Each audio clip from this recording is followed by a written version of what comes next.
संसदेचं पावसाळी अधिवेशन आजपासून संसदेमध्ये आर्थिक पाहणी अहवाल सादर होणार, तर उद्या अर्थमंत्री निर्मला सीतारामन एनडीए 3.0 सरकारचं बजेट मांडणार. नीट यूजी बाबत सुप्रीम कोर्टात सुनावणी, 40 पेक्षा जास्त याचिकांवर एकत्रित होणार सुनावणी. मराठा आंदोलक मनोज रांगेंच्या उपोषणाचा तिसरा दिवस, लक्ष्मण हाकेंची ओबीसी बचाव यात्रेला जालन्यातून होणार सुरुवात. मुंबई पुण्यासह कोकणात पावसाचा ऑरेंज अलर्ट, तर भंडारा चंद्रपूरमध्ये अतिमुसळधार पावसाचा इशारा.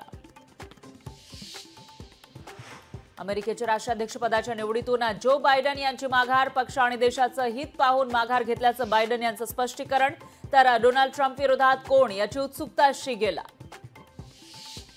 महिला आशिया कप T20 स्पर्धेत भारताचा सलग दुसरा विजय, यूएईवर तब्बल 78 धावांनी केली मात. हरमनप्रीत आणि रिचा चीनची शानदार अर्धशतकी खेळी.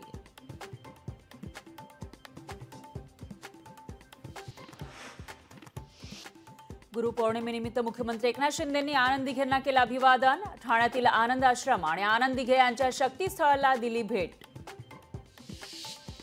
विधानसभेला कोकणात काँग्रेसच्या विजयाचा झेंडा फडकवा, काँग्रेस प्रदेशाध्यक्ष नाना पटोले यांचा कार्यकर्त्यांना आदेश. शिवसेना, यूबीटी आणि भाजप कार्यकर्त्यांचा राष्ट्रवादी एसपी मध्ये प्रवेश, अमळनेर, जळगाव ग्रामीणमधील कार्यकर्त्यांचा प्रवेश. महाराष्ट्रात महायुतीचं सरकार येणार, पुण्यातील भाजपच्या महाअधिवेशनात अमित शहांनी विजयाचा विश्वास व्यक्त केला. भाजप आणखी 30 वर्षात सत्तेत राहणार, पुण्यातील भाजपच्या अधिवेशनात अमित शहांचं मोठं विधान.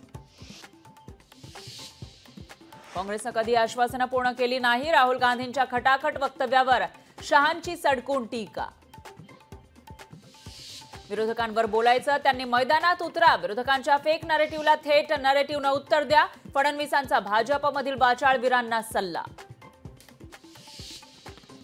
एसटी कामगारांचे पुन्हा 1500 कोटी रुपये थकले, एसटी कामगारांचे पीएफ आणि ग्रॅच्युइटीचे पैसे थकले. महामंडळ कर्मचाऱ्यांचा पगार 7 तारखेऐवजी उशिरा.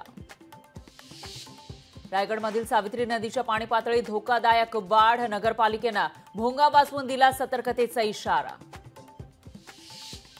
साताऱ्यातील जावळी तालुक्यामध्ये मुसळधार पाऊस, जावळीतील महू धरण 100% भरलं, प्रशासनाकडून नदीकाठच्या गावांना सतर्कतेचा इशारा.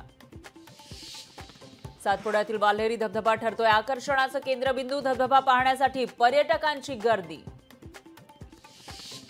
कोल्हापुरात मुसळधार पावसामुळे नद्यांचं पाणी रस्त्यावर, कोल्हापूरहून कोकणकडे जाणारी वाहतूक बंद, नद्यांचं पाणी रस्त्यावर आल्यानं वाहतूक बंद. भिवंडी शहराला पाणी पुरवठा करणारा वऱ्हाळ तलाव ओव्हरफ्लो, पाणी पातळीत वाढ झाल्यानं वऱ्हाळ तलाव 100% भरला. लोकशाही मराठी ऐका, पहा, जागरूक रहा.